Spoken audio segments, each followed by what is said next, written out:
তো যেটা বলতেছিলাম যে তিনটাই ল্যাটিন আমেরিকার দেশ, ভেনিজুয়েলা, তারপর হচ্ছে মেক্সিকো, কলম্বিয়ায় তো আপনারা দেখছেন যে 90-এর দশকে পাবলো এসকোবার, ওর যে মেডেলিন কার্টেল, সেই কার্টেলের সদস্যরা ওর জন্য পুরা মনে হয় যে জীবন দিয়ে দেয়, ভাঙচুর, আইন নিজের হাতে তুলে নেওয়া, মানে কিলিং থেকে শুরু করে যা যা করা লাগে, প্রশাসনের লোকদেরকে ধরে ধরে হত্যা করা, এগুলো সবই করছে বলা যায় এই মেডেলিন কার্টেলের লোকেরা।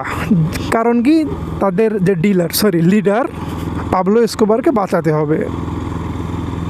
ওই একইভাবে বর্তমান সময়ে হচ্ছে এল মেনচো, ওর যে CJNG, Jalisco new generation cartel, এই কার্টেলেরও লোকেরা মেক্সিকোতে সেম কাজ করতেছে, ভাঙচুর যা যা করা দরকার। তো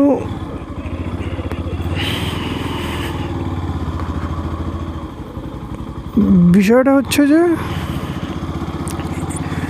এরা কোনো রাষ্ট্রীয় ক্ষমতায় নয়, রাষ্ট্রীয় কোনো পদে নয়, তারপরেও এদের ওই প্রকার মানে গার্ডস আছে, প্লাস এদের শক্তি আছে, এদের অস্ত্রশস্ত্র মোটামুটি আছে, যার জন্য এরা হচ্ছে একটা দেশের প্রশাসনের বিরুদ্ধে সশস্ত্রভাবে দাঁড়াইতে পারছে।